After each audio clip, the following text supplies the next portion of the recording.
16th, 2015. May I call the meeting to, may I have a roll call of the members? Ann Brinkman. Present. Alan Bucknam. Present. Steve Timms. Here. Scott Ohm. Here. Emery Dorsey. Here. Amanda Weaver. Here. Donna Kimsey. Here. Thank you. Thank you. May we have a pledge of allegiance? I pledge allegiance to the flag of the United States of America and to the republic for which it stands, one nation, under God, indivisible, with liberty and justice for all. Thank you. May I have approval of the order of tonight's agenda?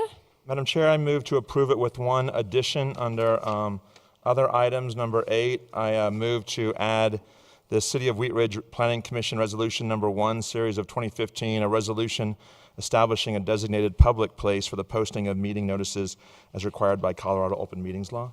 Second. Please vote on the amended change. Motion approved, 7-0. May I have approval of the minutes of December 18th, 2014?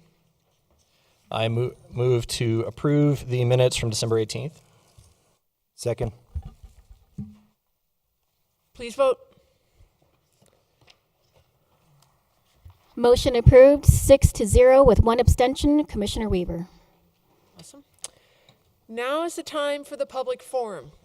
This is a time for any person to speak on any subject not on tonight's agenda. We do have one person signed up. Okay, terrific. Let's confirm that they signed the right piece of paper. Mr. Wheeling? No, I signed it. I knew it. It's okay. We'll just hold your name for later. How's that? Is there anybody else in the audience that wishes to speak on a topic not on tonight's agenda? Okay, then we shall move on. The next is the public hearing. We have 4 cases tonight. Let me give you a kind of a walkthrough of what's going to happen. For each case, we will hear from staff. Then the Planning Commission will ask questions of staff, and they will respond. After staff is done, if there is an applicant, then the applicant will come up and they will present their case, and the commissioners will ask questions of the applicant and back. And then it is time for the public hearing, or the public to speak, and we have sign up back there. After we've gone through all the names on the sign up, then I'll ask for anybody else that wishes to speak. Once we're all done with the public portion of it, I'll close that, and then we will ask questions. We have the chance to ask the applicant. The applicant can come back up, and we will ask questions. So the public does not ask questions of the applicant directly. So we are busily writing notes up here and taking your comments and concerns and questions, and then we can go back to the applicant, or we can go back to the staff, depending on what's raised. And then after the applicant's done, we will go back to the staff, ask them any more questions, and then I close the public hearing for that case. Then I ask for a motion, then somebody seconds the motion, and then we discuss. So there's no real discussion before the motion's set, okay? And we do that 4 times, so it's going to be a good night. So the first case is case number ZOA 1406, an ordinance amending chapters 5, 11, and 26 of the Wheat Ridge Code of Laws concerning the regulation of medical marijuana establishments and retail marijuana establishments.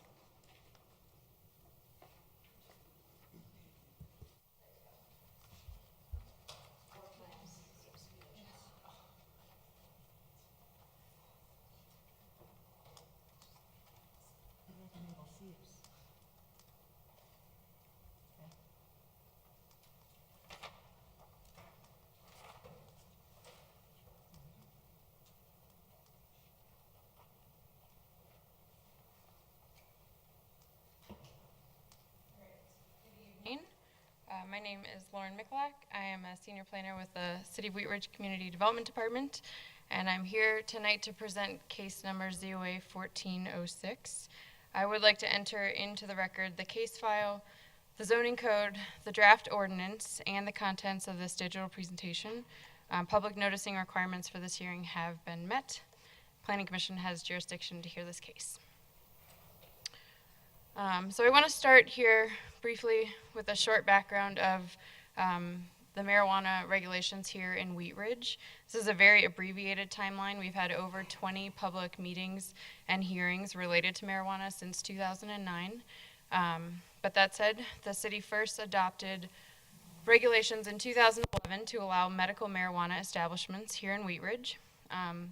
In 2013, following the Amendment 64 to the Colorado Constitution, the city adopted regulations allowing retail marijuana. Retail is the state jargon for what we colloquially call recreational marijuana, so you'll see retail quite often through this presentation. Over the last few years, we've amended those regulations and had a few different moratoriums, but most recently, in June of 2014, we amended the regulations related to infused product manufacturing. And then the reason that we're here tonight is because of a moratorium that was introduced by council on August 18th. That moratorium put a hold on the processing of any new application for any type of marijuana business. However, the purpose of the moratorium has really been focused on the regulation of centers or stores, what we more traditionally call dispensaries. So I'll refer to those as stores throughout when I'm referring to medical and recreational dispensaries. Most recently, here on December 1st, we had a study session with City Council and had an extensive discussion in terms of what the appropriate policy would be related to marijuana stores. And there was consensus to continue allowing the existing businesses, but to alter the regulatory framework, essentially to allow the number of businesses that we have now, but to modify the approval process for new stores in the future. The moratorium that we are under expires in March of this year unless we were to adopt an ordinance sooner than that. So just a little bit of background on the existing regulatory framework so you can compare it to the proposed changes. We currently recognize 4 different types of marijuana businesses: a store or center, an infused product manufacturer. It's a facility that's not open to the public, but is a manufacturer of infused products. The cultivation facility, which is a grow operation. We don't allow freestanding cultivation facilities. It has to be physically attached to either a store or center or attached to the manufacturer. And then finally, we recognize marijuana testing facilities, which are a result of state requirements to have the product be tested.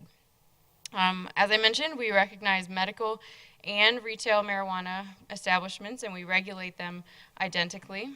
The Tax and Licensing Division here locally is our regulatory authority at the city.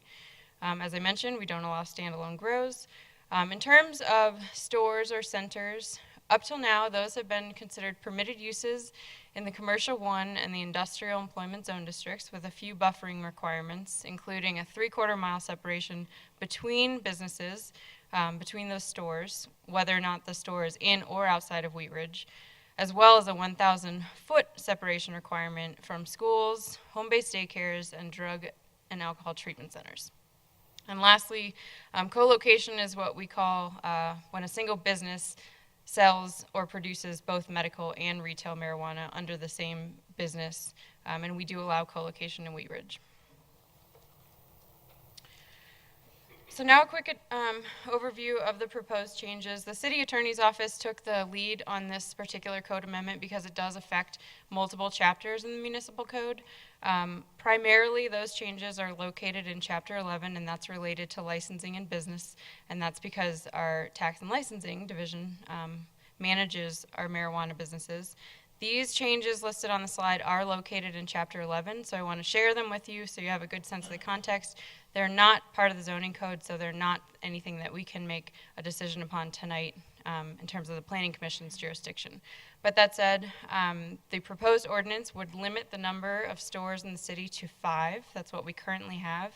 That's the proposed cap. It would limit the number of infused product manufacturers to 3. And again, we have 2 existing and 1 pending manufacturer. It would add an additional separation requirement of 1,000 feet from developed parks and the Wheat Ridge Recreation Center. That's in addition to the schools, daycares, and drug treatment centers. And there's a slight modification in the way in which we would measure that 1,000-foot separation. Currently, it's measured as the pedestrian travels. It's proposed to be measured aerially or as the crow flies. It's just a little bit easier to understand and to administer. Cultivation facilities are proposed to be limited to 5,000 square feet in size. There's currently no square foot maximum on any type of marijuana business. And lastly, if a business were to close and we were to be under that cap of 3 and 5, there's a lottery process that's established for entertaining potential new applications. And finally, there are sign regulations that are incorporated essentially by cross-reference. We've always been subject to state rules regarding signage and advertising for marijuana businesses, but we have copied that text directly into our local code, so it's a little bit easier to access.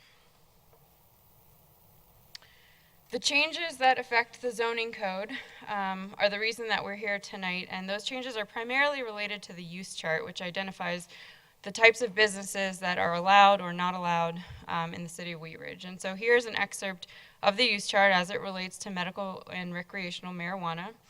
In our standard commercial use charts, a P indicates a permitted use and an S indicates a special use. And a special use is a discretionary use, one that may or may not be compatible with adjacent land uses and is subject to additional review. And so the primary component of this code change is to make any store, medical marijuana or retail marijuana store, be a special use in the commercial 1 zone district, as well as the potential for a cultivation facility that's attached to that store would also be a special use in the C1 zone district. And those changes are highlighted in bold here in this middle column. The S indicates the special use. Stores have been and continue to be identified as a permitted use in the industrial zone district, and the reason for that change is really twofold. By making stores a special use in C1, we're hoping potentially to channel those away from some of our commercial corridors into an industrial zone district where there's potentially fewer impacts. And in the instance where a business would like to locate in the C1 zone district, a special use allows us that discretionary review to confirm that the business location and operation is really compatible with the neighborhood and can minimize impacts. A few related changes in terms of special uses. Currently in the code, a special use permit or SUP is valid for a period of 12 months even after a business closes. It can reopen within 12 months, and the ordinance proposes to shorten that to only a 6-month period for any marijuana-related special use. SUPs in the code currently can be transferred to a different owner if the owner of a business were to change. Currently, that transfer doesn't require any additional review. You just submit that on a business license who the change of ownership is. And the proposed ordinance includes a provision that would allow a review of that transfer of ownership as related to a marijuana special use permit. And then lastly, in terms of signs, typically we don't review temporary signs either through a building permit or zoning permit process. Marijuana-related businesses are not protected fully by the freedom of speech like most other businesses, so we can regulate the copy and advertisement of those businesses. So there is a proposed amendment in the ordinance that would allow us to review all types of signage, permanent and temporary. This code amendment has taken a lot of work from a lot of different departments, and as we reviewed it again in the last week since the packet was distributed, we've identified a few more amendments that would help to improve the clarity and the intent of the ordinance. So I am going to pass out those amendments that were prepared by the City Attorney's Office. There are only 2 of them that affect Chapter 26, and I'll explain those in a moment.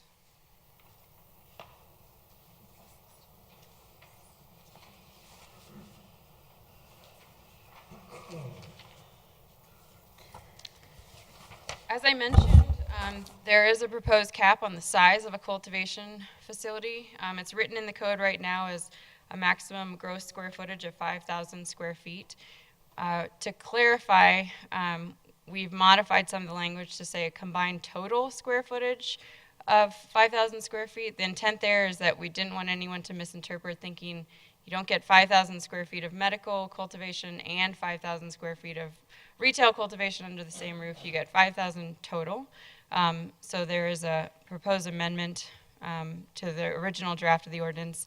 And then secondly, we're addressing nonconformities, which we just overlooked a little bit in that first ordinance draft. A nonconforming use is any use that was legal prior to a certain code amendment and is now either prohibited or regulated differently. And with this proposed ordinance, all 5 stores would become legally nonconforming, in particular because they don't have a special use permit or because of the way that we've changed that 1,000-foot measurement. Nonconforming uses are subject to section 26-120 in the zoning code, and that section essentially allows the use to continue, but with certain limitations. Currently, if a use ceases to operate for 12 consecutive months, it cannot resume. And the proposed amendment that I've just passed out suggests shortening that to a period of 6 consecutive months. That's consistent with the change in the term of a special use permit, so shortening it from 12 months to 6. It's a lot of words on the last few slides, so I just want to run through what I hope is a little bit more helpful in terms of what this ordinance really means for the situation that we have in the city right now. We have 5 existing stores, and even if this proposed ordinance were to pass, we would continue to have 5 existing stores. They'd become legally nonconforming, as I mentioned, and they'd be allowed to remain essentially in perpetuity with those current owners. If one of the stores were to close, there's a couple different scenarios that could play out. It could be reopened within 6 months by that same owner or by another operator. And if a new owner were to come in that exact same location, they would be subject to that additional review through the business licensing process. If that location was not reopened within 6 months, we would have a lottery process that's publicized. If we have more than one person interested, we'd be pulling, essentially from a lottery process to determine who would advance through either the approval process if they were in the industrial zone district or through the special use process if they were in C1. If an existing store or one that were to be approved in the future wanted to expand, any special use that expands is subject to go back through the special use process. So for our existing stores that are located in C1, if they wanted to expand, they would have to go through the special use process. However, any legally non-conforming business, while they're allowed to continue, they're not allowed to expand. So a lot of the businesses that we have right now are too close to parks, for example. That rule wasn't in place when they were open, so they wouldn't be able to expand. Ultimately, staff does recommend approval of the ordinance with the amendments. I would request that if you make a motion for approval, that you add at the end with the amendments as provided in Exhibit A. In terms of next steps, there is a public hearing in front of City Council on Monday, January 26th. And that's the end of my presentation, and I'd be happy to answer any questions that you might have. Thank you, Lauren. Okay, so I will start to my right tonight. So, Commissioner Ohm? I just have one question. Do the local amendments to the 2012 IBC code include any language for meeting the state's requirements?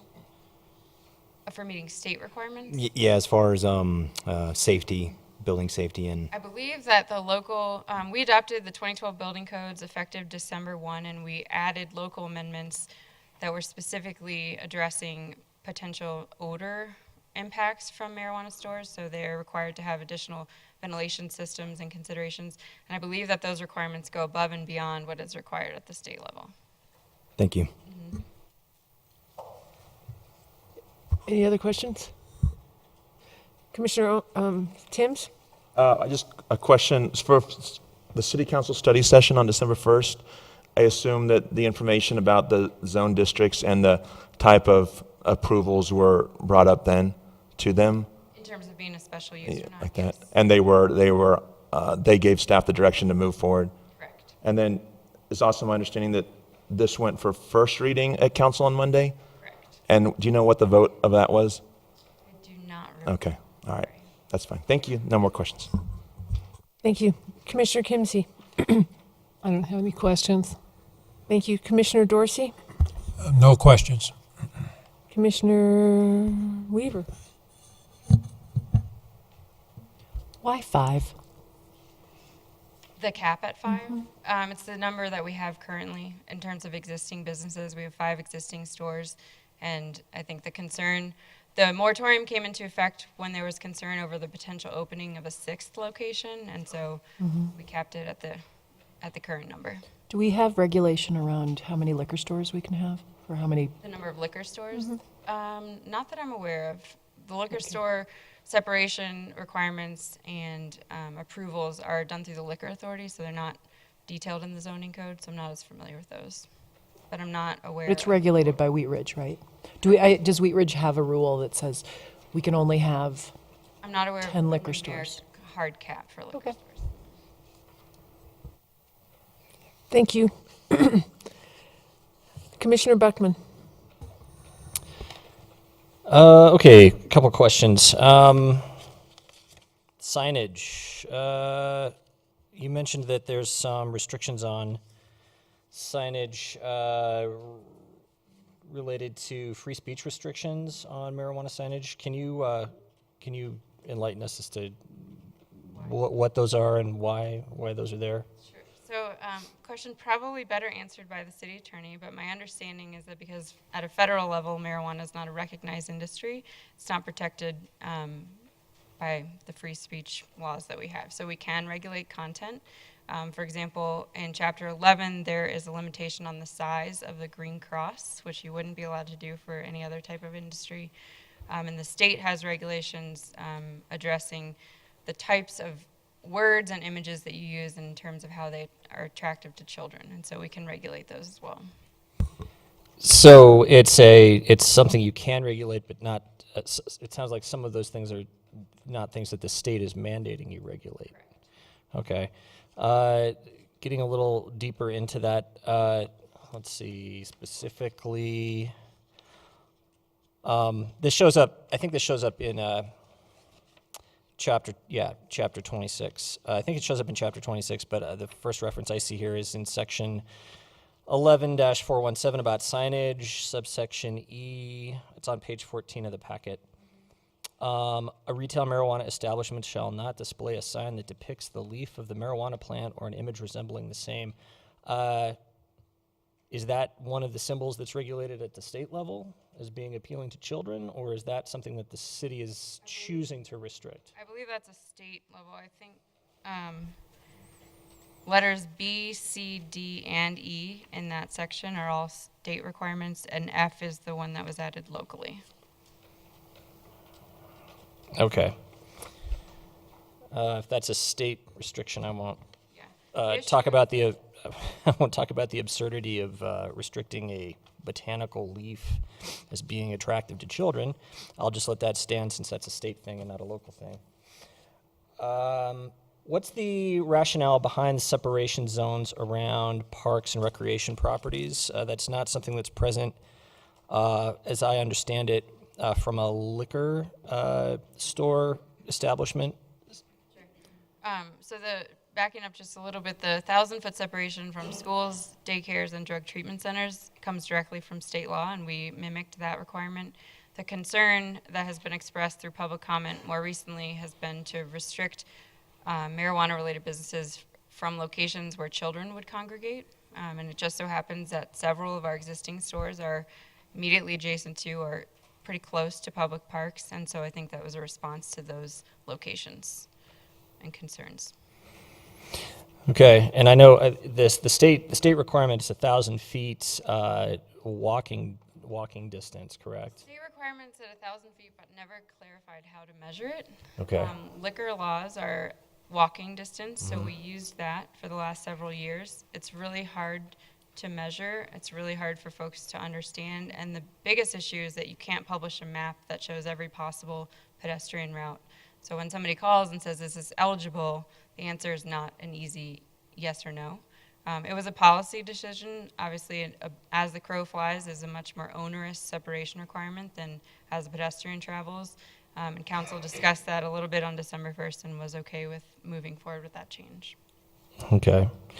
Because I'm noticing, I don't know, there are probably maybe 4 distinct areas that are zoned Commercial 1 that would not be excluded but for the Parks and Rec separation requirements.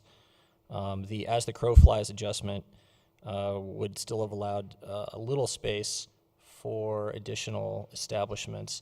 Granted that they're already the maximum number of establishments under the proposed cap.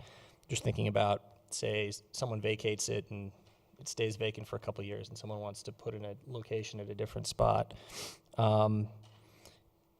It just seems a little incongruous to me that that's different from the liquor restrictions in terms of separation requirements. I would hope there would be some parity there, either one way or the other, between the two. Let me see if I think I might have one more question. Nope, that's it. Thanks. I have a couple questions, please, Lauren. So first of all, let's go back to the signage. Page 13 of the case packet, excuse me. So I think I understood you saying that numbers B, C, D, E, and F are all from the state? Not F, but the others, yes. So B is saying, it says, except otherwise provided herein, it shall be unlawful for any retail marijuana establishment, I'm using this one as an example, to engage in advertising that is visible to members of the public from any street, sidewalk, park, or other public place, et cetera, et cetera. If I drive down Broadway, I see signs everywhere. So if this is a state statute, how can the stores on Broadway, did the city of Denver override the state? My understanding is that the state created a lot of these rules, but doesn't have the resources to enforce a lot of these rules. So by adopting those same languages locally, when we get citizens that call our, the zoning division or the code enforcement officers, we clearly have jurisdiction to go out and enforce what was a state law and is now very clearly also a local law. Thank you for explaining. Okay, next. So I know there's clear distinction between an active park and a passive park, but was there any consideration for any property that's been bought with monies from GOCO Colorado, which in long term has to be a park, but is not currently a park?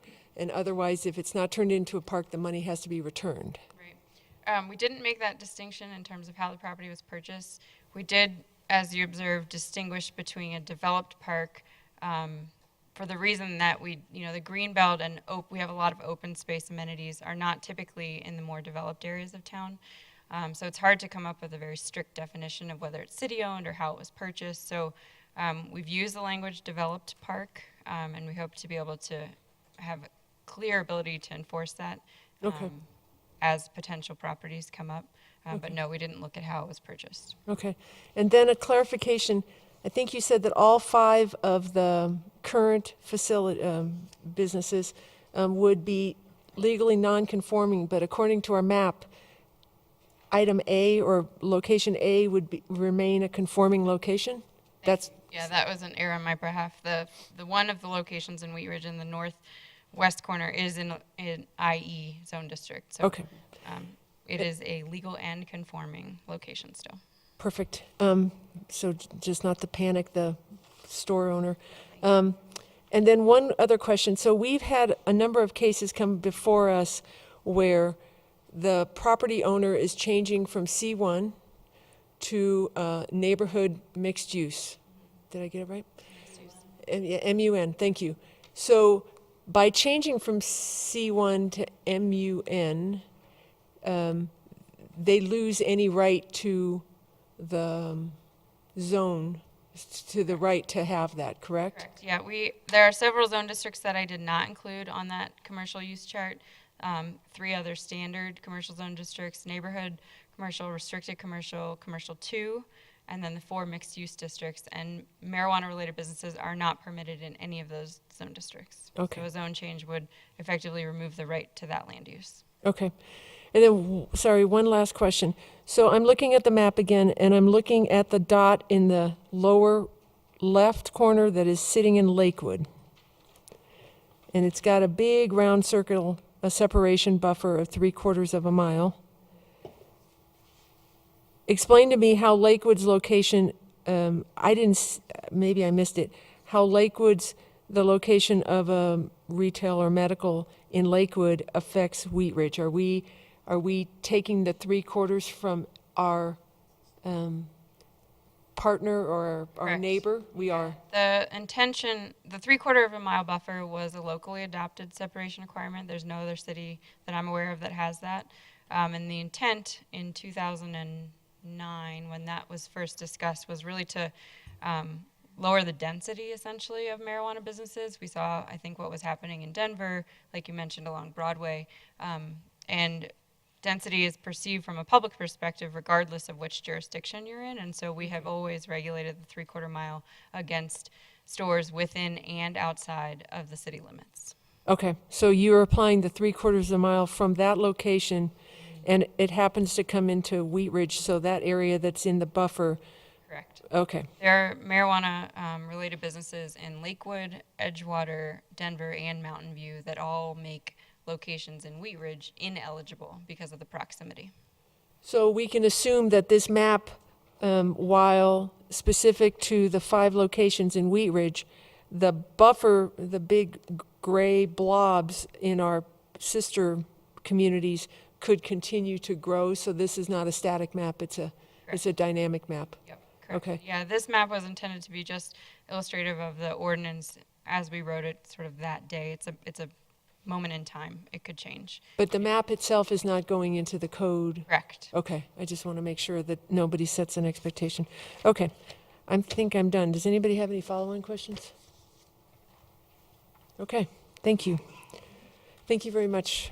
So we have no applicant here, so I guess we move right to,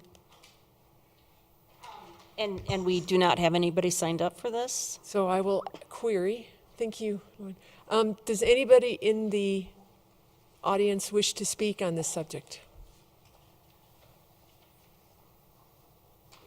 Okay. I have no gavel. So with that, I close the public hearing, and I will ask for a motion. And as a reminder, to incorporate those few amendments, if you could just add at the end of what we've provided as a recommended motion, the language with the amendments as shown in Exhibit A. Thank you. Thanks. Going once. Madam Chair, I will move to recommend approval of the proposed ordinance amending Chapters 5, 11, and 26 of the Wheat Ridge Code of Laws concerning the regulation of medical marijuana establishments and retail marijuana establishments, with the addition of the amendments located to us tonight in Exhibit A, 1 through 7. Second. Any discussion? Yeah, I have a little discussion. My main concern with this proposed ordinance is the disparity between how liquor stores are regulated in terms of where they are allowed to be versus recreational medical marijuana. They're both regulated, controlled substances. They're both managed by the same licensing authority here in the city. And while I agree with the density side of it and that buffer zone, which we had already discussed at length the last time we were talking about retail marijuana, the addition of the Parks and Rec buffer zones effectively freezes out all but one little sliver of a commercial 1 district out here right by I-70 and about 38th Avenue. It's like probably a sliver of a building as far as I can tell. So it seems a little onerous to me, and I would maybe offer a friendly amendment to recommend passage of the ordinance as written, with the exception of, or the exclusion of, the Parks and Rec buffer zone language. So you're asking for a friendly amendment, so this is the way it works. It has to be okayed by the person who gave the motion and who seconded it. And if you don't accept, then I'm assuming that you're going to go forward and ask for a motion for the amendment. Correct. Okay, so first, Do you accept or? I don't accept that amendment. Point of order, point of order. Oh, sorry, thank you. Planning Commission actually does not have any jurisdiction over Chapter 11, so all modifications would be, have to be made in Chapter 26. Ah, Here's my understanding, however. I would argue that inasmuch that one of the purposes of the commission is to help establish planned land use via zoning, and that separation requirements are de facto limits on use within a zone, that the planning commission has to consider these separation requirements hand in hand with the zoning itself. These separation requirements effectively restrict the use of land within a properly zoned area further than the zoning itself. That's why I'm arguing for consideration of that separation requirement in our discussion. And we are just making a recommendation, correct? We're not actually passing an ordinance because we're not city council. recommendation of approval or denial. Mhm. So, thank you. Let me run this out and see what happens. I think I know what's going to happen. So you did not approve, and you don't have a voice because he didn't approve, so it doesn't matter. Okay. So now, are you asking for a vote for an amendment to remove the Separation requirement separation? language as regards to Parks and Recreation property separation requirements, not any of the other separation requirements. Okay, so we need a second on yours. And without a second, it dies. And I can't say a thing. Fair enough. Wait, are you seconding? Can I ask, Yeah, you can discuss. so I have a question about the amendment. Can you move your mic? Is chapter 11 regarding the number as opposed to the zoning? Is that, Chapter 11 relates to businesses and licensing, so we have rules in there related to massage parlors and pawn shops and a variety of other types of businesses that we would like to regulate in some way, whether it's related to licensing or the time, place, and manner that those businesses take place. So there are certainly regulations in other chapters of the code that resemble regulations you would see in the zoning code, but all of those numeric regulations, they came from the State Department of Revenue and were reflected then in the local business licensing chapter. okay. So I just was wondering if it's restricted at 5 anyway, does it really matter? Well, it doesn't. Opening up the park.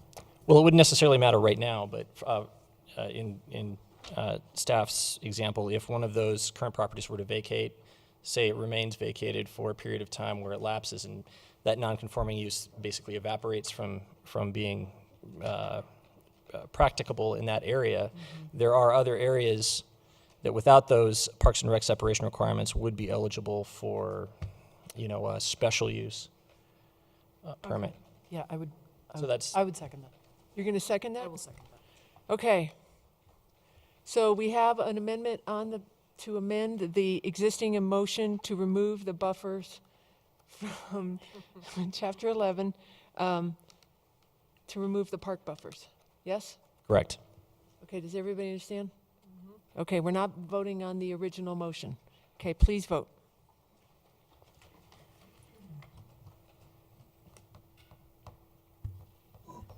Motion approved, there's a tie, 3-3. No. 4-3, I'm sorry, thank you, 4-3. Motion approved, 4-3. Wow, didn't go the way I expected. Okay, so the amended motion. Okay, so here's what'll happen. So we'll vote on the amended motion, and then we'll see what happens. So the amended motion is, let me read it off again. Hold on. To recommend approval of the proposed ordinance amending chapters 5, 11, and 26 of the Wheat Ridge Code of Laws concerning regulation of medical marijuana establishments and retail marijuana establishments, amended to not include the park buffer in chapter 11, or in all chapters. References to the References, okay. And to include The amendments in Exhibit A as delivered to us, Council Bill 2, Series 2015, Marijuana Establishment Regulations. Please vote.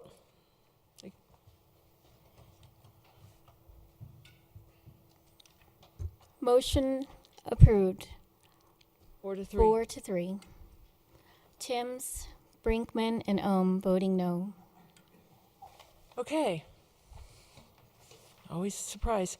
Okay, so what's going to happen is the second motion is, the case before City Council is when? Is Monday, January 26th. Monday, January 26th, for those in the audience and those watching TV. Okay, now we shift. Case number WZ-14-15, a request filed by Parfait Storage LLC for approval of a zone change from Planned Industrial Development, PID, and Agriculture 1, A1, to Industrial Employment, IE, for a property located at 5130 Parfait Street. Good evening, I'm Sarah White. I'm a planner with the City of Wheat Ridge Community Development. Tonight I am presenting case number WZ-1415, which is a request for the approval of zone change from Planned Industrial Development and Agricultural 1 to industrial employment on property at 5130 Parfait Street. I would like to enter into the public record the contents of the case file, the zoning ordinance, comprehensive plan, and this digital presentation. Accepted. The property is within the City of Wheat Ridge. All appropriate notification and posting requirements have been met, and therefore Planning Commission has jurisdiction to hear the case. The subject property is outlined here in bright blue. It is located on the northwest side of the city on Parfait Street. North is to the top, and you can see the property extends down south with some frontage on 50th Avenue. The property is made up of two parcels totaling around 151,000 square feet, or 3.5 acres. There is significant grade change from the northern parcel to the lower portion of the southern parcel, and has both the Swadley and Wadsworth ditches running through the southern portion of the southern parcel. The Swadley ditch was covered by the previous owner, and the Wadsworth ditch remains open channel.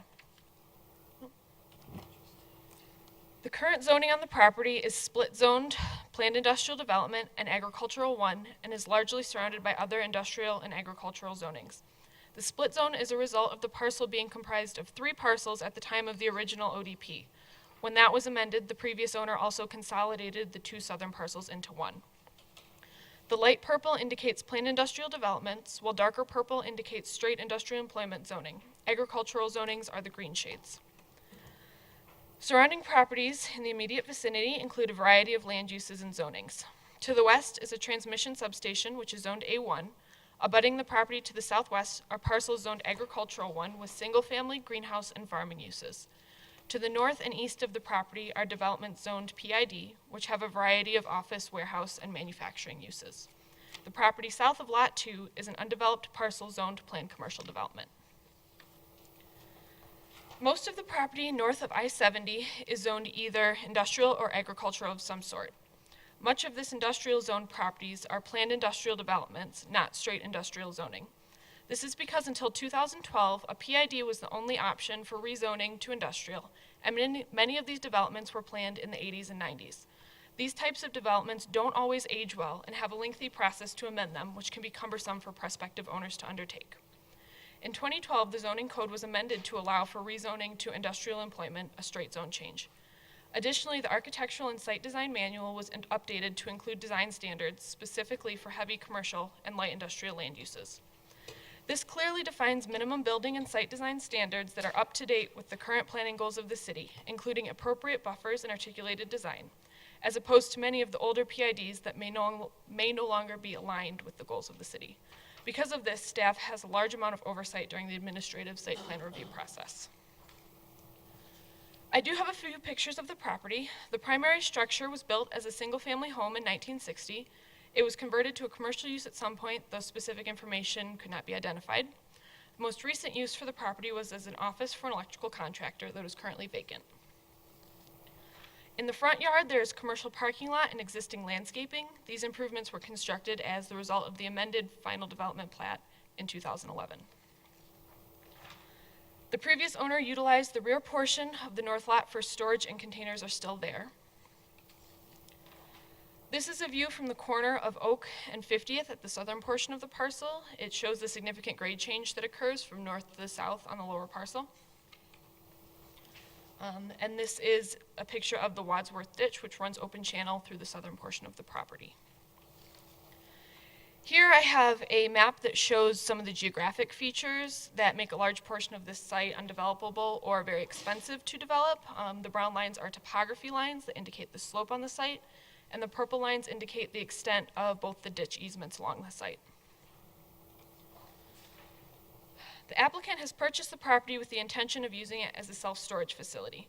The purpose of this zone change request is to expand possible uses to include this option. I would like to note, however, that a specific use is not a criteria for review of rezoning. The focus of the criteria is whether or not the zone district is appropriate for the location. As stated earlier, the property is currently split zoned. The majority is PID, with the southern portion being zoned A1. While PIDs generally have heavy commercial and light industrial uses allowed, it varies based on what uses were specified on the outline development plan. This chart compares the development standards for the industrial uses on this project. What we have here is what's specified on the ODP currently and what the development standards would be if rezoned to industrial employment. The uses are generally similar. The ODP has an extensive list of uses that are allowed, with heavy commercial and light industrial in nature. However, it does not fully match up with the allowed uses in IE. Mini warehousing is not specifically allowed in the ODP, though it is not specifically prohibited. It is a permitted use in IE. Since the ODP was put in place before the current design standards, it is that the standard architectural requirements were specified. In IE, design and buffering is guided by the Architectural and Site Design Manual, which was updated in 2012. The building height requirements and front setbacks are less restrictive in IE than in the ODP. Side and rear setbacks are similar, although the IE zone district has requirements for increased buffering where adjacent to residential, whereas the ODP is silent on that. Lot coverage and landscape requirements are only slightly different. A neighborhood meeting was held in November. One neighbor was in attendance, and during the public notice period, no one contacted staff. There were no major comments or concerns from the utility agencies or other departments related to the zone change. If the property is developed in the future, the site plan will be referred out to all applicable agencies and departments at that time for comment. As the commissioners are aware, we use several criteria to evaluate zone change requests, and primary among them is consistency with the comprehensive plan. Staff does believe that the proposed IE zoning is consistent with the policies and goals in the city's comp plan and Vision Wheat Ridge. This image is an excerpt from the plan, and the blue box is the general vicinity of the site. The property is situated within an area designated for employment uses. In general, existing light manufacturing, storage, warehouse, and other industrial uses will remain, and as infill occurs, the city will promote efficient land use and require adequate screening for residential neighbors. Staff has concluded that the request does meet the zone change criteria. A more extensive analysis is included in your staff report, but I will summarize. The existing and proposed zone districts are comparable. Given that the majority of the property is already zoned in industrial nature, a zone change to IE would not result in a significant adverse effect on the surrounding area. As I mentioned, staff finds that a zone change to industrial employment is supported by the comp plan. Finally, the IE zoning is compatible with surrounding area, which already includes large areas of industrial zoning. For these reasons, staff recommends approval. That concludes my presentation, and I would be happy to answer any questions. Thank you. So I will start to my left this time, if that's okay with you. Commissioner Bucknam. Thanks. Thank you for the presentation. One quick question, just from a consistency standpoint in regards to the zoning. I know that we don't have any. I don't think we have any IE zoning right now in there. It's mostly PID, as you mentioned. Okay. Yeah, there was a more expansive map you had there. Yeah, okay. The darker purple is what is straight zoned IE. Okay. The only thing that kind of jumped out at me when we looked at kind of the difference between how it's zoned now and the IE is that building height of 50 feet. Would that be typically a height allowance for something to accommodate, say, a cell phone or broadcast tower, or would that be like straight up, building height for, I don't know? a silo or something? Most, well, all of our cell tower regulations limit the height to freestanding towers to 50 feet of the actual tower. Of course, there can be antennas, whip antennas that extend beyond it, but it would support a cell tower with this height. And a cell tower would be a permitted use within the IE? Okay, all right. And just for reference, 50 feet is also the maximum height in our commercial 1 zone district, so it's on our normal commercial corridors as well. Yeah, okay. It's kind of hard to see in the photographs, but it all looks pretty consistent for IE type zoning. All right, yeah, I guess that's all the questions I have. Thanks. Commissioner Weaver. I had a question about the agricultural ditches. Are those still actively used? And what does upon development, what does the owner need to do to, does he or she encase those ditches? What happens to that? Well, the Wadsworth ditch is currently encased. It was encased by the Swadley ditch, which is the northern one, was previously encased, so that one's already there. Okay. The Wadsworth is the only open channel. It's at the very bottom of the site. Okay. Meredith, do you have anything you'd like to add? Sure. Well, in order to do any ditch modifications, the property owner would have to get approval of the ditch company. Yeah.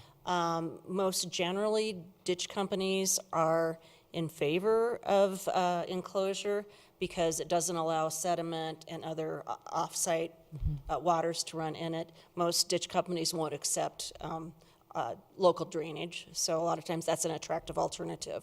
Okay, so if it were enclosed, would it go underneath a building? Would it be diverted around? Would it, I'm just curious for the. I mean, there's options. And Okay. Like I say, sometimes they're rerouted to go around the perimeter of the property instead of across it like this one does. But it doesn't become a drainage issue for. It does not.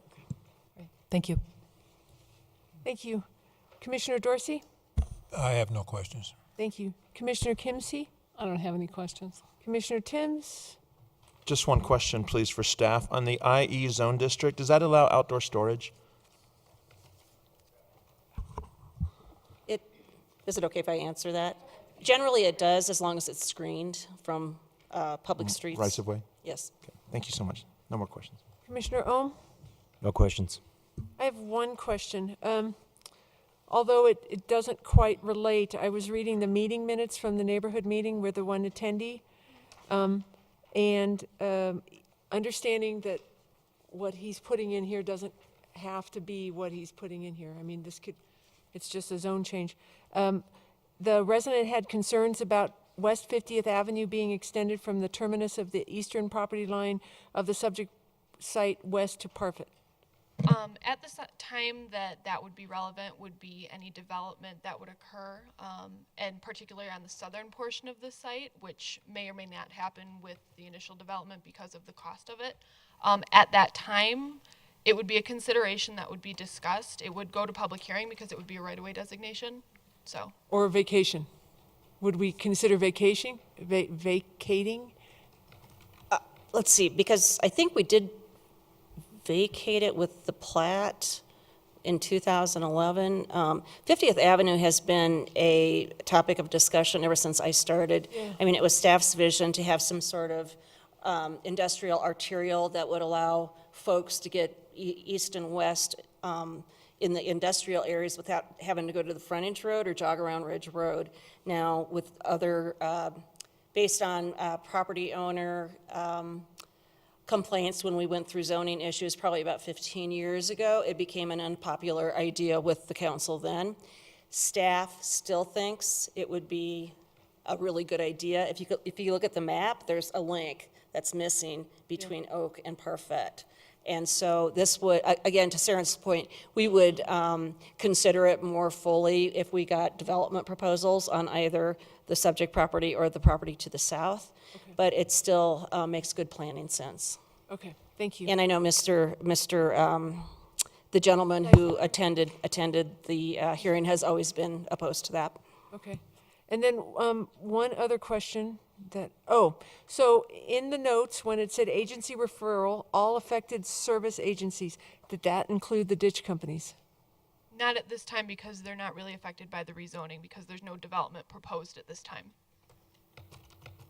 okay? But if there's no development, then other agencies wouldn't be affected either. Generally, we would not Sorry. consider the ditch company a typical agency. referral Okay. agency until we had a proposal where there might be some modification to it. And then we would encourage the developer to work directly with the ditch company and staff to try to come up with the best design scenario for that. Okay, I was just, in the works, in the future, I believe ditch companies have the same weight as some of these other districts, so that's my opinion. I'm done. Anybody have any follow-up?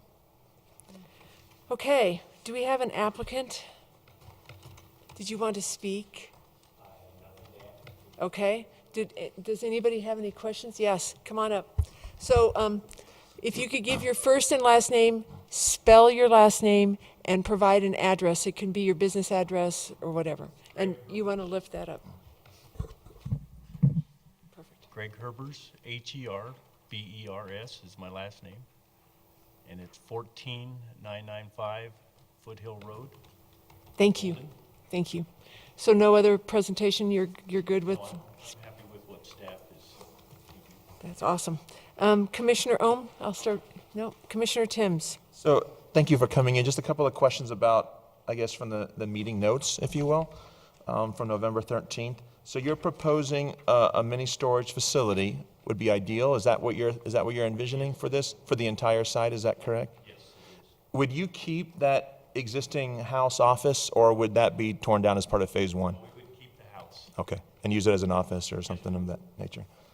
And then you put on here that you're not proposing any outdoor storage or car storage. Is that still your intention at this time? Right. Okay. We're not planning on any outside car storage. Okay. Because with that grade there, not just if you end up with it, but that's just a hard site to develop because of that grade. And so that's going to be expensive. And so I just want to be sensitive to how that may look and how that may function long term. So no more questions. Thank you. Thank you. Commissioner Kimsey? No questions. Commissioner Dorsey? No questions. Thank you. Commissioner Weaver? No questions. Commissioner Buckman? No questions, thanks. Thank you. Thank you. Do we have any follow-up questions of staff? Okay. So now we go to the public portion. Oh, we have names. Plus, we might have, oh, he signed up again.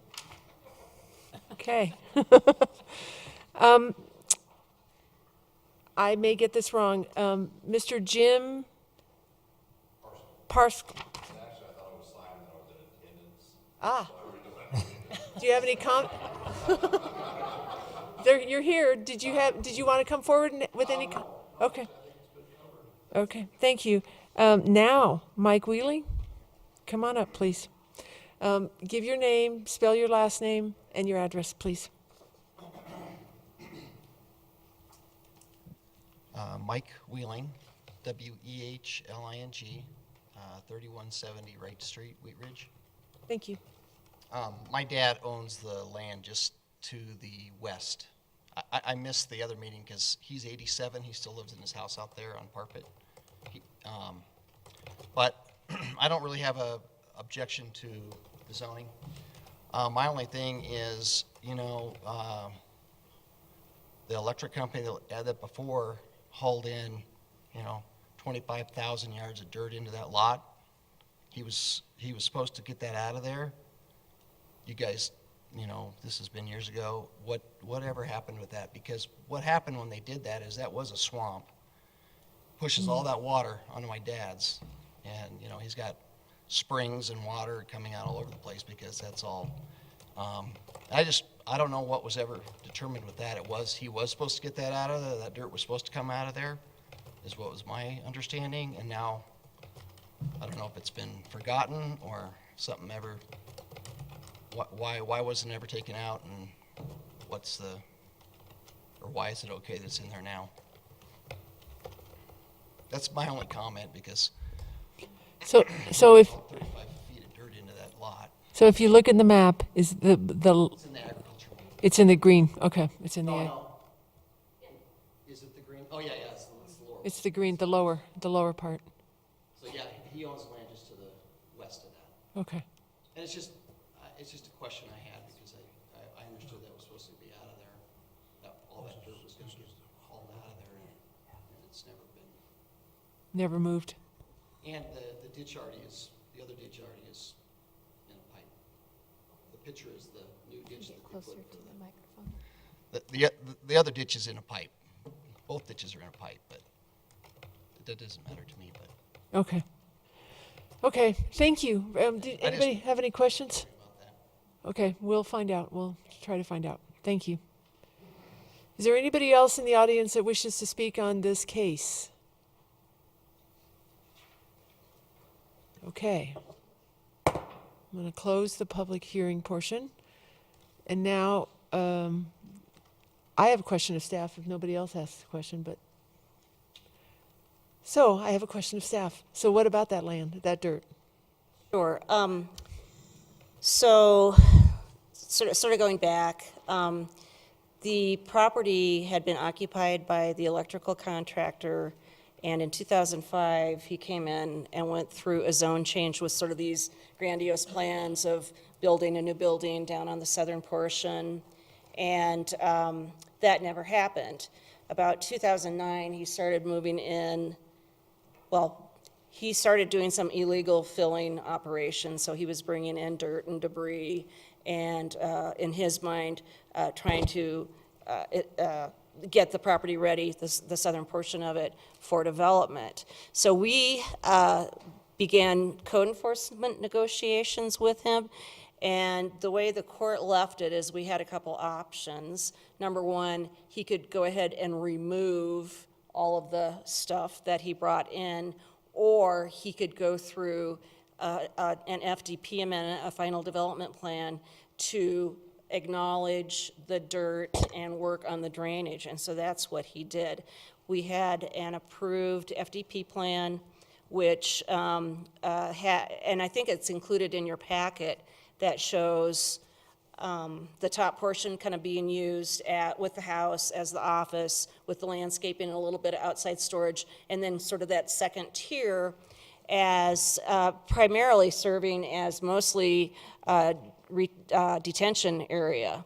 There's a lot of utilities that run through there, and in order to accommodate all the stuff he brought in, he had to build this huge pond. And so I guess my answer to Mr. Wheeling, I'm very familiar with your father from over the years. If you are having problems out there, what I would recommend, or well, if you're having issues, though, and I know there's a lot of ditches and springs that run through there, what I would suggest is maybe we have a conversation with Public Works, and they can kind of go out and troubleshoot and see if there's any sort of remediation that can be done. And we'd be happy to do that. That's why they're there. Yeah. Well, I mean, so we had the two options, is either he removed it all or he accommodated it through going through the correct process with planning hearings and drainage reports and all those steps that needed to be taken, and so that's what happened. So that 35-foot filter with junk, crap, whatever's in there, is he going to build on that now? That's fine. Before they would build, of course, we'd have them do, we understood that there was some questionable fill, large chunks of concrete and that kind of thing. Before any development would occur, we would want to see some soils information and core drillings and that kind of thing. But again, I'd, if you'd like, I can follow up with Public Works. No, I just was curious. Okay.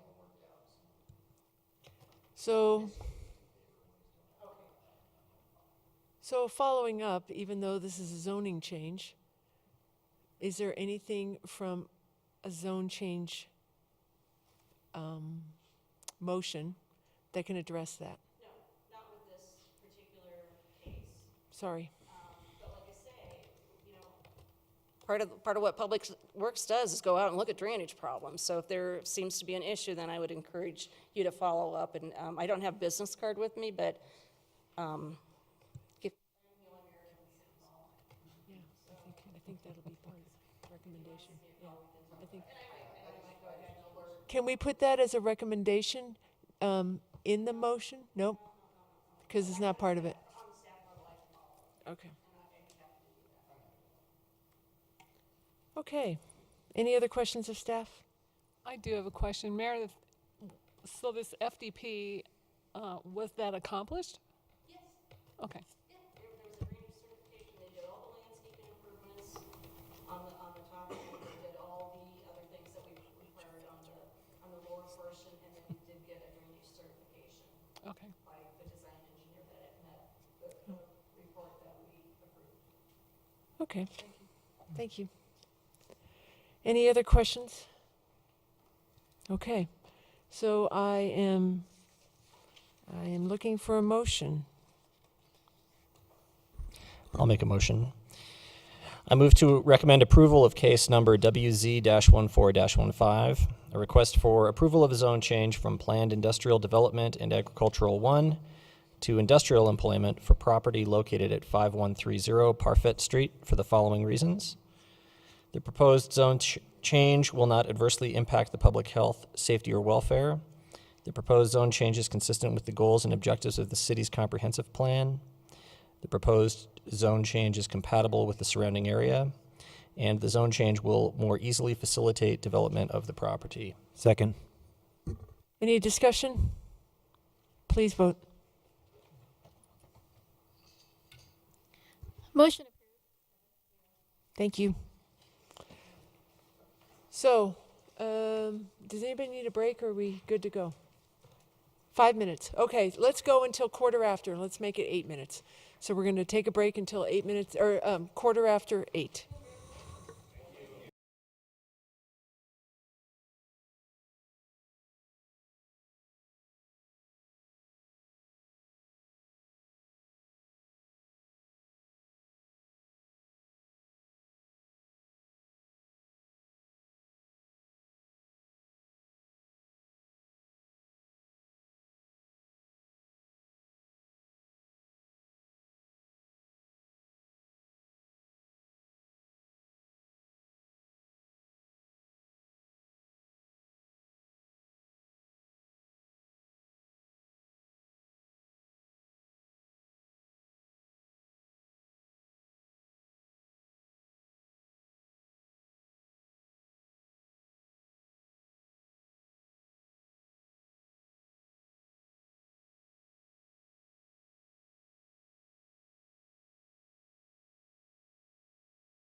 Thank you. We're back in session. Planning Commission meeting for January 15th, 2015. So the next case we're going to hear, we've moved on to case number WSP-14-07, a request filed by Roseman and Associates for a master sign plan for unified development on property zone Commercial 1 and located at the southwest corner of West 38th Avenue in Kipling, including 3725 Kipling, 3795 Kipling, 10040 West 38th Avenue, and 10100 West 38th Avenue. Thank you. Again, for the record, Lauren Michalak, planner with the City of Wheat Ridge, and I'll be presenting the case tonight. I would like to enter into the record the contents of the case file, the zoning ordinance, and this presentation. Property is within the City of Wheat Ridge. All appropriate notification and posting requirements have been met, and Planning Commission has jurisdiction to hear this case. So we'll start with just a quick aerial to orient you to the property. If you're familiar with the corner of 38th and Kipling, it looks very different today than it does in this aerial image. But we are at the southwest corner at 38th and Kipling, and the subject property is outlined here in blue. The property was platted last year, creating the 4 lots that you see in those blue lines. It's about 6.3 acres in size and has several street frontages. Lee Street to the west, West 37th Place, and Klein Street, in addition to those primary frontages. Site plans have been approved for 3 of these 4 lots, and there's active construction going on the site. I'll orient you a little bit to what that development scheme is here in a minute. But first, just a quick overview on what a master sign plan is. It's not a document that we review very often, so just briefly, I'll touch on the purpose and process of this type of plan. A master sign plan is essentially a document that establishes standards for the size, location, and design of signage on a campus or some type of unified development, whether it's a shopping center, like in this case. The purpose is essentially to encourage well-planned and well-designed unified signage for a larger property, but still allowing individual identification of businesses. A sign plan does propose minimum and maximum standards, and those standards can vary from what's in the standard sign code. Our sign code is Article 7 in Chapter 26. You can kind of think of a master sign plan like a planned development. Planned developments affect zoning and development standards. We're just looking at the sign standards.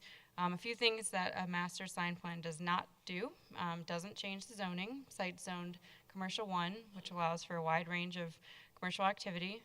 It doesn't change the permitted uses, and we're not looking to assess the design of the site or the designs of the elevations, just the sign standards.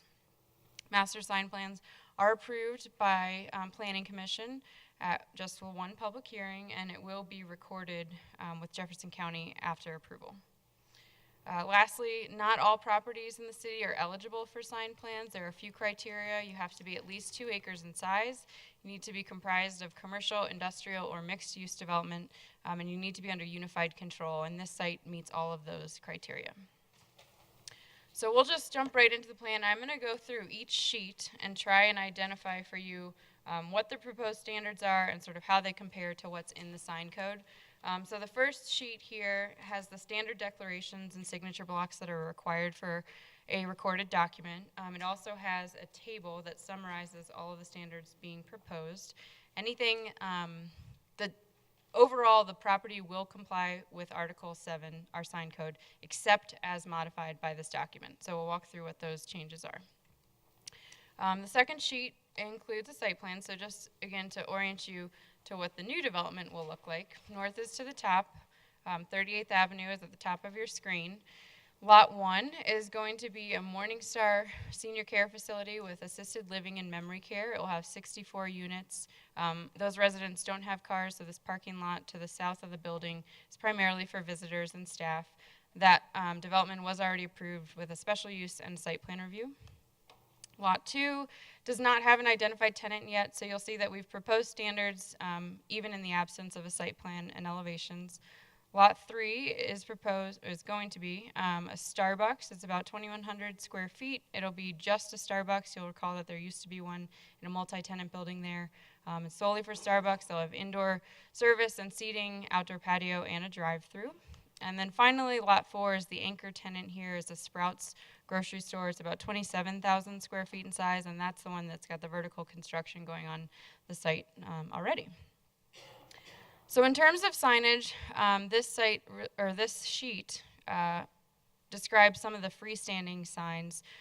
So essentially, they're proposing 4 freestanding signs, 2 smaller signs indicated by the smaller red circles here on Lot 1. Those will be single-tenant signs for Morningstar, and then 2 larger multi-tenant signs, shown the larger circles here on Lots 2 and 4. In the sign code, the way that we regulate freestanding signs, the number that you get is based on the amount of street frontage you have. So these lots have multiple street frontages. What I've shown here on the bottom right is a comparison of what would have been allowed by the code versus what's being proposed by this sign plan. So you'll see on the left here, 3 of the lots have multiple street frontages and would be eligible for 2 freestanding signs. Only Lot 2 is limited to 1. The total square footage of the signs that could have been put on the site if they were under their standard sign code is 7 signs at over 670 square feet. What this plan is asking for is to consolidate some of those signs in exchange for allowing a multi-tenant sign that we would consider off-premise. Because these lots are all separate, any advertisement, for example, of Sprouts on Lot 2 is considered an off-premise sign and wouldn't otherwise be allowed. But for something like this, where you've got a unified shopping center, it would make sense to have 1 single sign, or 2 in this case, advertised for all 4 tenants with a slightly larger sign. And that's exactly what's being proposed, so they would limit, not only currently, but in the future, any freestanding sign to a total of 4, with that total size of 318 square feet, significantly lower than what's otherwise allowed. And what they're requesting sort of in exchange, again, it's kind of like a negotiated sign plan, is to be slightly taller. That multi-tenant sign you can see here is 19 feet in height, and the asterisk is just indicating on the next several sheets what is a variance kind of from our existing sign code. Those 2 signs, while they're rendered a little bit differently here, we have tried to get them to be unified in terms of their design and their massing, with the pillars on the right-hand side and similar proportions in terms of the base and the cabinet size. The next 2 sheets will look specifically at 2 of the tenants. So first we're looking at Sprouts, and this sheet really primarily focuses on the wall signs, which are depicted on that elevation. And what I've highlighted in the red text relates to the sizes that are being proposed. In the sign code, we permit wall signs based on the length of the wall to which they're attached, and it's a 1-to-1 ratio. So for example, if you have a 100-foot long wall, you get 100 square feet of wall signs. In this example, I've shown sort of the length of each facade, so the longer walls are 218 feet. This is the north-facing facade. Let me show you. This little site plan that popped up will help orient the site, hopefully. This is the north-facing facade, correlates to this elevation. It's the primary entrance. It's the only wall that has an entrance into the store. And what they're proposing is 200 square feet of wall sign on that facade, so again, below what would otherwise be allowed. And then a lesser amount on the secondary facades, 110 square feet on the remaining facades. The one thing to note here is that wall signs are allowed on facades that are adjacent to a street or to a major interior drive. So in this case, under Article 7, you would get a wall sign on Klein, one on your major interior drive here, and a wall sign on Kipling. And what this plan is requesting is instead of a sign on Klein, they'd like to have a wall sign on the south facade that would be more visible to some of that traffic on Kipling and less, obtrusive essentially to the neighbors that live here on Klein. They're showing that wall sign at less than that 110 square foot max.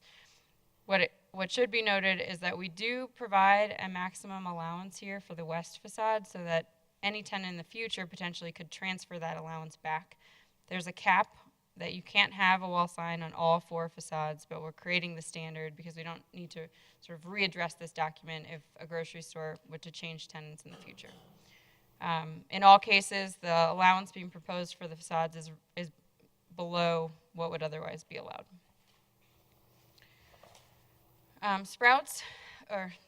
Starbucks is on Lot 3, and again, we'll look at the wall signs here and then also the menu and order boards. So in all cases, the wall signs are below what would otherwise be allowed in terms of that ratio of linear length of wall to square foot of wall sign. They are requesting signs on all 4 facades, and the reason is best illustrated probably in this site plan.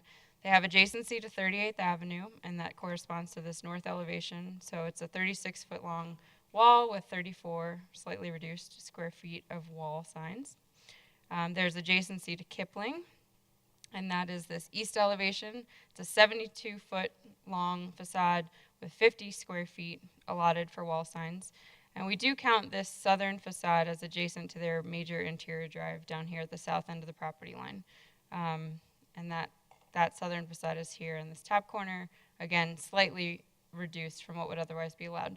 The one facade that we don't traditionally allow signs on is this western one because it only faces the parking lot. However, that is their primary entrance for anybody that would be coming in from the interior of the shopping center, maybe walking over from Morningstar or parking in the lot. So they have requested wall signs here on this western facade, but at a significantly reduced amount. So again, because it's a sign plan and you can somewhat negotiate this, they've requested the 4 facades, but all at lesser amounts. The other sign component that's being shown on this sheet are the menu and order boards. The menu boards are shown here. Traditionally, we allow 2 menu boards per site, and these are significantly lower than what's otherwise allowed. I believe we usually allow 30 square feet, and these are proposed to be capped at 20, but as you can see, they'll be much smaller than that, at least for this tenant. The order confirmation board has the asterisk because this is where we vary a little bit from our current standards in the code. We have a limit of 3 square feet on order confirmation boards, and that standard just hasn't changed. We haven't looked at that in the sign code in several years, and we understand the industry standards have changed a little bit in terms of how order boards are designed and the functions that they play.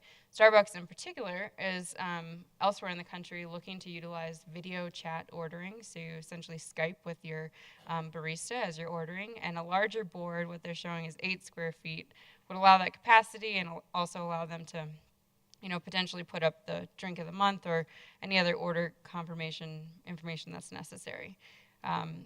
Both of these boards, the menu and the order board, are proposed to allow some sort of digital component. Our code is silent to that, so it doesn't mean that it's not allowed, but we have explicitly called it out as being permitted for this lot and for the other lot 2 that we'll get to in a moment. As you are all well aware, we don't have a lot of great regulations for digital signage in the sign code, which we're hoping to address in 2015. But what we've incorporated here are some of the same screening and animation restrictions so that they don't become a nuisance. They do face Kipling, and we're aware of that potential impact. Lastly, Lot 2, which I mentioned on the site plan, does not have a specified tenant. What we've done is sort of mimic how we have an existing sign code. We have regulations that would likely fit whatever tenant were to come in. They're talking to multiple potential tenants, from quick serve restaurants to potential service or small retail. What we've done in terms of wall sign is establish a formula that is consistent with the allowances being given to Starbucks. So I'll just walk you through that quickly. But essentially, the wall sign allowance that would be allowed for the total building is the sum of the 3 shortest sides, assuming it's a rectangle. So in this example, it's showing the length of B plus the length of A plus the length of B, being those 2 shorter sides, is the sum of everything that can wrap the entire building, and no single sign can exceed the length of that wall. So B is 20 feet, then the maximum size on this particular facade is only 20 square feet. Just a few more notes. Again, we don't process a lot of master sign plans, so we've sort of been creative in making this a document that we think will work for these tenants and also for tenants in the future.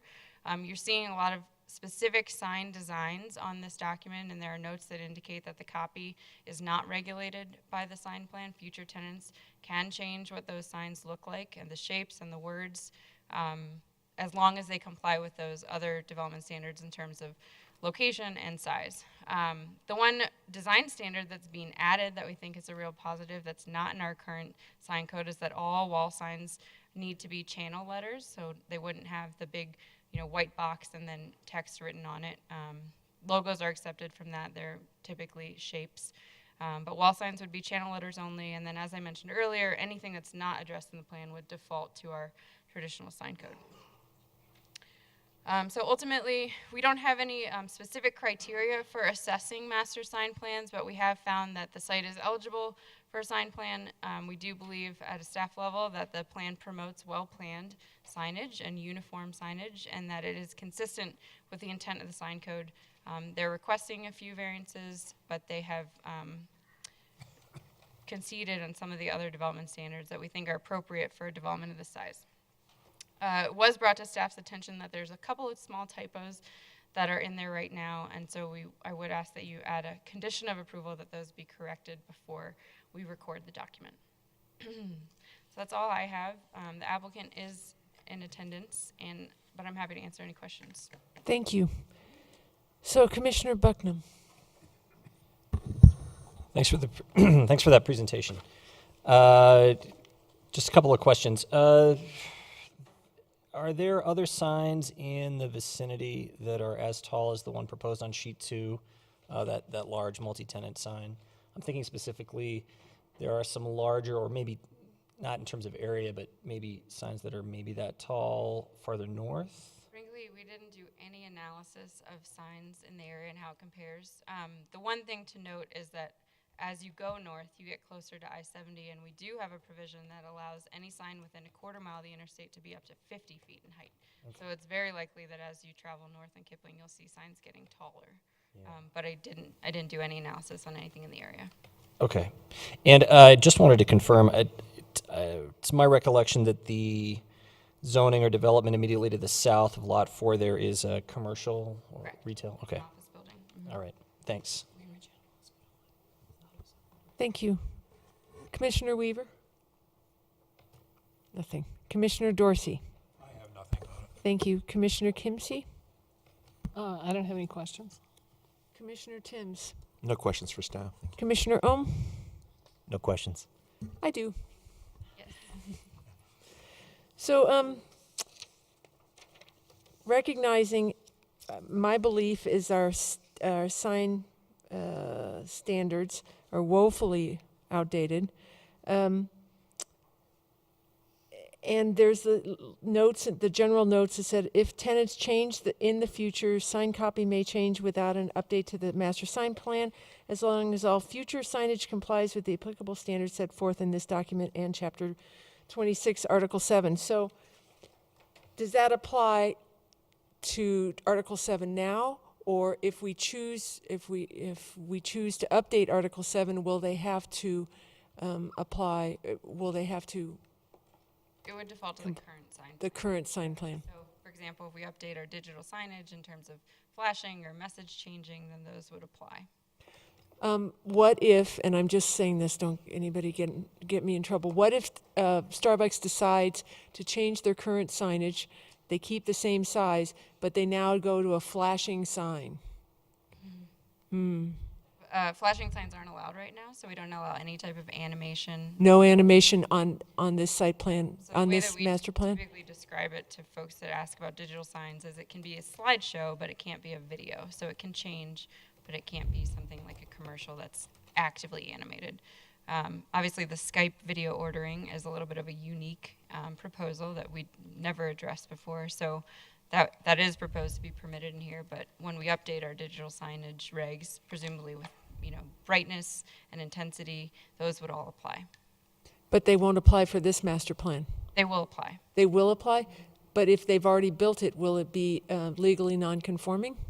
If we change the plan You're saying after? that the technology that they put in may not be able to adapt to the new standard? Yes. Then it would be legally non-conforming. Yes. Okay, Assuming we don't change those types of regulations. okay. So let me make sure I understand this. So they'll put in the signage. If we change the signage and it under normal circumstances would impact what they've installed, but they would remain legally non-conforming because it was installed prior to us changing the sign code. Okay, and then with regards to lightness, brightness, et cetera, is there any consider all the lights, all the light that comes off of these signs, they cannot extend into the properties around, correct? There is a provision in our exterior lighting standards that requires that. That says that, I don't think it says 0, but it's substantially cut off at the property line. Okay. And we And that would apply with this? Yeah, it's hard to apply to a sign because it doesn't, cast a shadow the way that a light does, but we have tried to apply that. Alternatively, we've also just used nuisance ordinances where something is too bright and becomes a safety or nuisance issue. We've asked sign operators or businesses to turn their signs down. Okay. We're hoping that in 2015, as I alluded to, we can initiate a sign code update that includes the measurement of digital signs, which is done in ticks instead of foot candles. So it's a different technology that requires different sort of handheld devices to measure that brightness level. And that would apply, assuming it could be applied to the technology that they would have on their site. Okay. And then is there any concern about where the signage is in relationship to Morningside and the fact that all those folks are going to be close to those signs? I mean, The freestanding signs are you're yeah. referring to? Those signs will be only 8 feet tall, the shorter freestanding signs. Is that what you're asking? Yeah, I'm just wondering about if there's going to be any light pollution to those apartments in. You don't think so? Yeah, I would not expect so, but Okay. that may be a good question for the applicant. Okay, okay. Okay, thank you. Thanks very much. So, I hear the applicant's here. Did the applicant want to speak on this, or do you have a presentation, or do you just want to answer any questions? Yeah, I'm just going to make a brief statement. Sure. So, give your name, spell your last name, and provide an address, please. Alicia Reimer, R-H-Y-M-E-R, Development Director for MVG Development, which is the owner, developer for the Kipling Ridge Center. Thanks to Lauren's detailed presentation on the overall development as well as the sign plan. I won't take a lot of your time this evening. As owner-developer, it was important to us that we ensure a unified sign plan for the overall, that ties into the overall development, while allowing the tenants to effectively market themselves in a way that was complementary to the overall development, not competing. And we feel that the sign plan in front of you this evening accomplishes those expectations and goals, and we just request your approval this evening.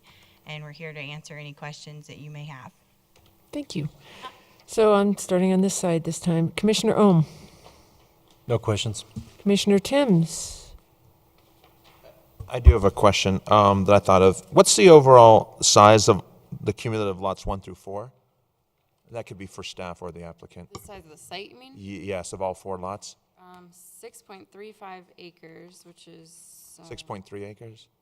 correct. And then on the proposed 19-foot multi-tenant freestanding sign, especially on Kipling, are you proposing, or is the applicant proposing that Morningstar gets a placement on that or not?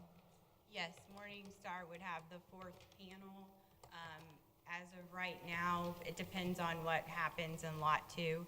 If we end up going a multi-tenant and there's multiple tenants on Lot 2, then they won't be on the sign, those multiple tenants. You would never have more than 4 spots on the big signs? Correct. Okay. 4 to 5. If we go multi-tenant with Lot 2, we'll Okay. have at most 2 users, and they will split one of those proposed. Sometimes, right, in some of those multi-tenant things, you have so many tenants and it gets so small you can't read it and it just becomes visual clutter. Yeah, it's with standard dimensional panels set up for logos. So the plan right now is to have Sprouts on top and then Starbucks in Lot 2 beside it if it's 1 user, and then Morningstar in the bottom. But if we go multi-tenant on Lot 2, which is a possibility, then we would do 2 and 2. Okay. Thing. Okay. But they'll work within the dimensions and the sign height won't change. Okay, thank you. Thank you. Commissioner Kimsey. No questions. Thank you. Commissioner Dorsey. I have no questions. Commissioner Bucknam. Oh, sorry, Weaver. Sorry, my fault. No questions for me either. Thank you. So to follow on to my question, light pollution, are you worried about any of the lights that are facing the assisted living location, the brightness of those? No, we're actually partners with Morningstar Development, and all of those, the signage is internally illuminated, and they're very cognizant of, screening and doing what is necessary, and there is no concerns of Okay. that. Okay. Thank you. That was it. Thank you. Add to that, what you're not seeing on here is the landscape plan. And Morningstar in particular is heavily landscaped along that 38th frontage, so I'm guessing that those would effectively screen those signs. Ah, Yeah. good point. Thank you. Thanks very much. Any questions? Thank you very much for coming. So any follow-up questions for staff? No? Then I will ask if there's anybody in the audience that wishes to speak on this case. Hearing none, I will close the public hearing, and I will ask for a motion. I move to approve case number WSP-14-07, a request for approval of a master sign plan for a unified development on property zone Commercial 1 and located at the southwest corner of West 38th Avenue and Kipling, including 3725 Kipling, 3795 Kipling, 10040 West 38th Avenue, 10100 West 38th Avenue for the following reasons. Number one, the site is eligible for a master sign plan. Number two, the master sign plan promotes well-planned, well-designed signage. Number three, the master sign plan is consistent with the intent of the sign code and appropriate for the context of the development. Number four, to correct all typos prior to recordation. Second. Any comment? I'll make a comment. So I usually don't wax too much up here, but I will tell you that I am considering voting no on this plan, not because I don't like the plan, because I'm trying to make a point about our sign regulations, that they are woefully out of date, and that we're going to get more and more of these. And while this applicant sounds like they've got all their ducks in a row, and I like the plan itself, there's other plans that could come before us that we won't have as much control or will change going forward.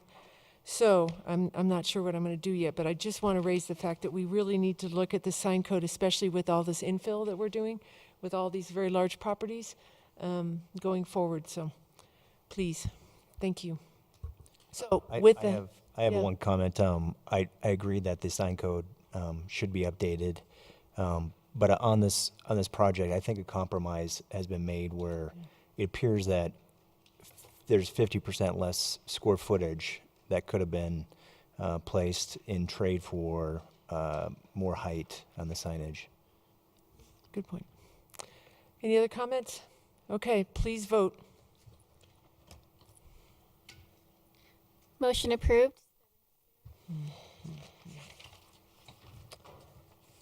Okay, thank you. Okay, we're moving on to the next one. It's a busy night. Case number WV, as in Victor, 14-01, a request filed by the Wheat Ridge Housing Authority for vacation of any city interest in the land adjacent to and potentially part of the West 44th Avenue right-of-way for property adjacent to 10803 West 44th Avenue. Thank you.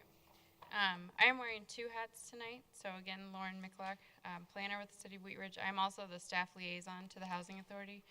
So if there's any questions, I'm also speaking on their behalf. But I'm presenting this case. Again, I'd like to enter into the record the contents of the case file, the zoning ordinance, and this presentation. Accepted. Thank you. The property, again, is within the City of Wheat Ridge. All notification and posting requirements have been met, and the Commission does have jurisdiction to hear this case. So I'm just going to run through a little bit of the background about the property, how the Housing Authority came to be the owners of the property, and then we'll get into the variance request. But here is an aerial image of Fruitdale School, which is outlined in blue. It's on 44th and Oak, essentially. You can see that there's a playground slightly on the Fruitdale School property. This is associated with the Norma Anderson preschool that was built in about 2007. Previously, Jefferson County School District, owned all of this property, the old Fruitdale building and the new preschool. Here's a picture of the school, recent picture of this school. Land was originally dedicated to the Jefferson County School District in 1883. The original school was destroyed by a fire, and then the building that is there today was designed and rebuilt by Temple Buell, who's a noted Denver architect. And this particular building exhibits a lot of his talents for brickwork and some of those details that you see on the red brick portion. The wing and the left-hand side of the picture, that more blonde brick single story, was added in the 1950s.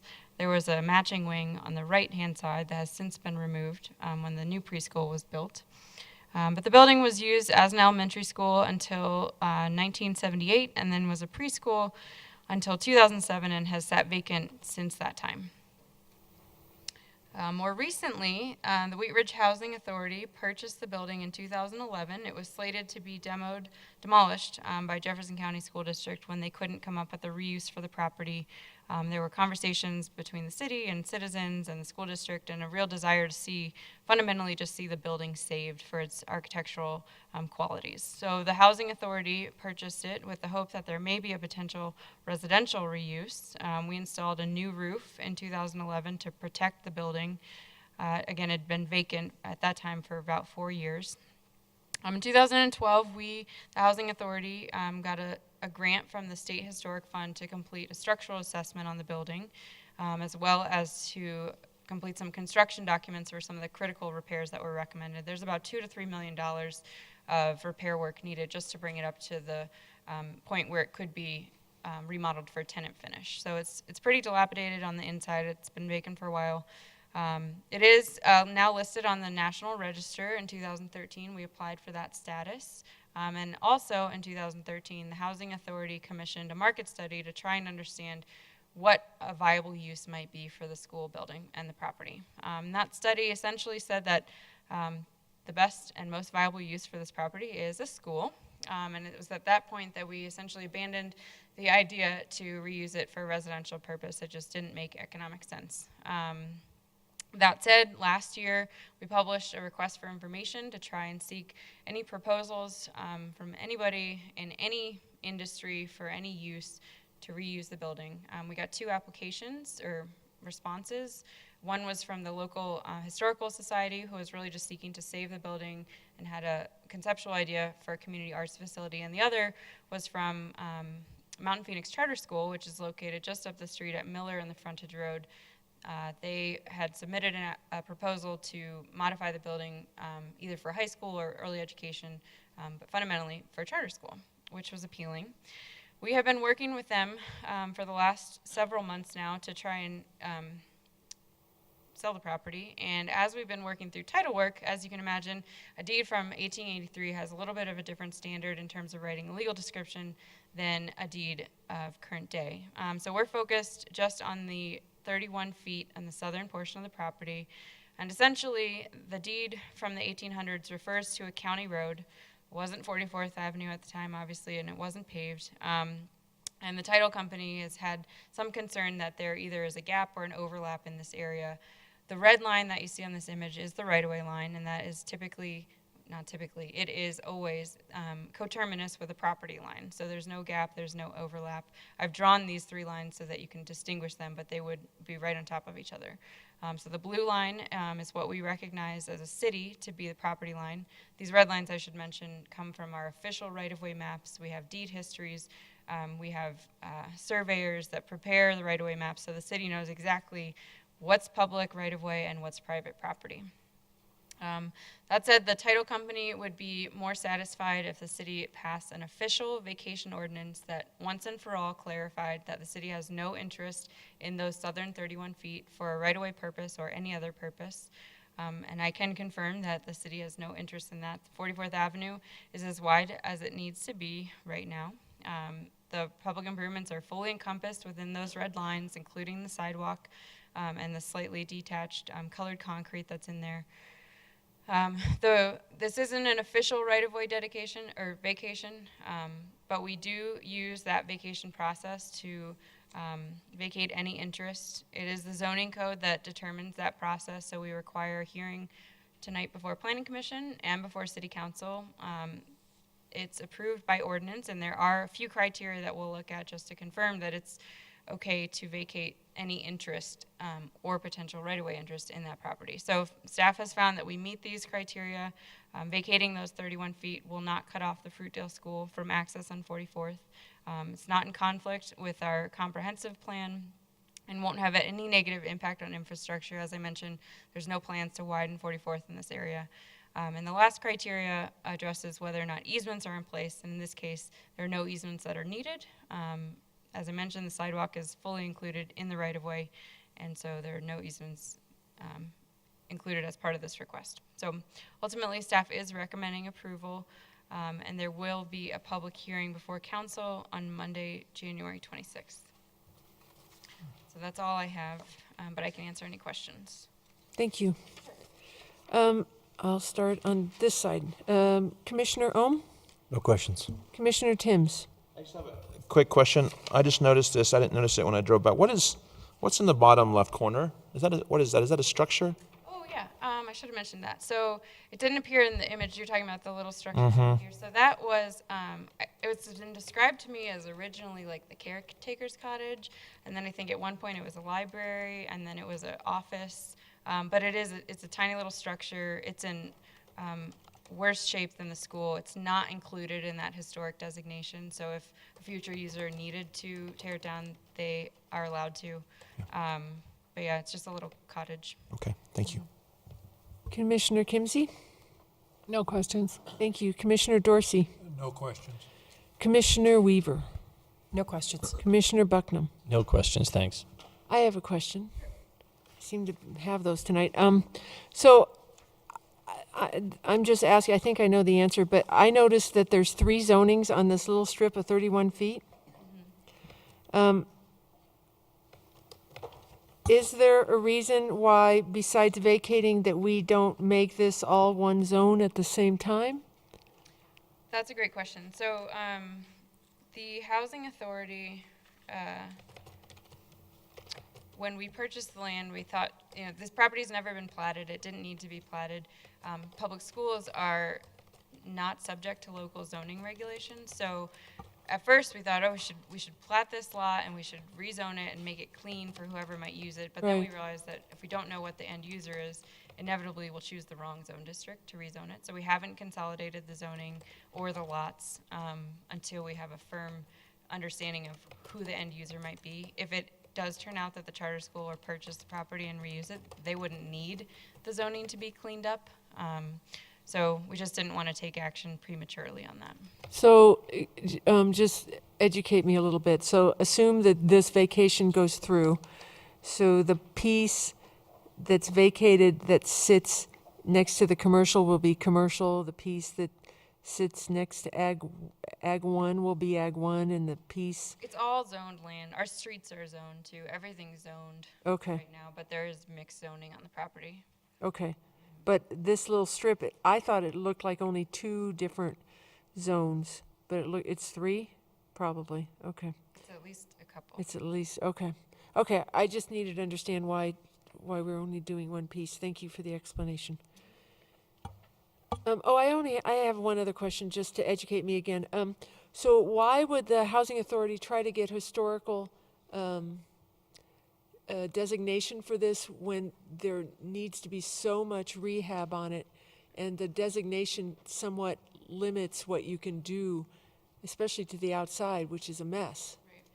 So the designation is on, as you mentioned, just the exterior. Nothing on the inside is designated. But the reason I think that the Housing Authority purchased the property was not so much focused on a residential reuse, but was really wearing a historic preservation hat. So I think it would have been contrary to purchase the building and then scrape the site. Oh, I get after it. The intent of us purchasing it to begin with. So I think that was the real desire, was to see the building preserved. Okay, thank you for the explanation. Any other questions? Okay, thank you very much. So there's no applicant, yeah, you're wearing both hats. Okay. So is there anybody in the audience that wishes to speak to this? Okay. Hearing none, I will close the public hearing, and I will ask for a motion.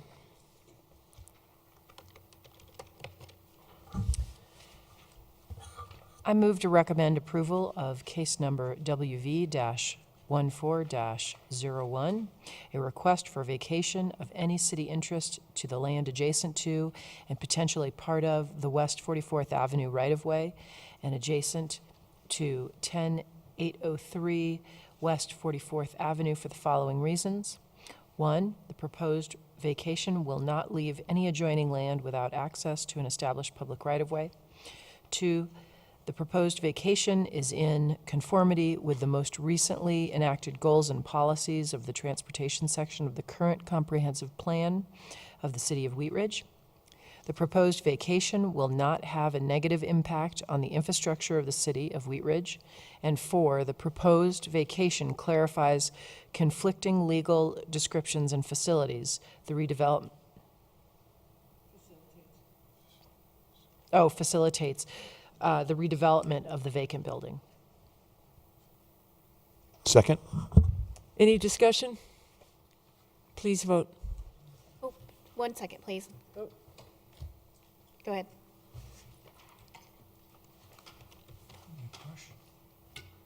Motion approved, 7-0. Thank you. So now we move on to other items. Item we have is the resolution that we added related to the public posting of our meetings. This is a resolution that we review every year just to formally declare that we post our meetings officially in the lobby of City Hall. So we need a motion to approve this resolution?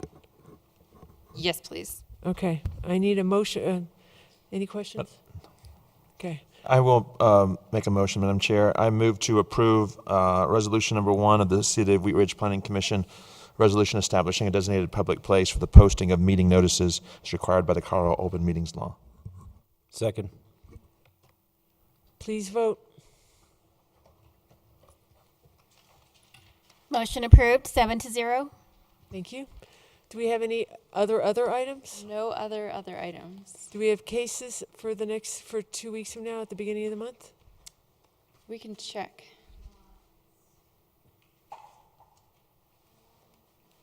Tentatively, a case for February 5th. We'll know for sure by Tuesday of next week. Okay. And anything from us? Okay. When are we supposed to vote for chair? We vote for chair in March after any new appointments or reappointments are made. That's right. Okay. I need a motion to adjourn. I motion to adjourn the meeting. I need a second. Second. Please vote. Motion approved. I'm sure that was 7-0. I didn't clear soon enough.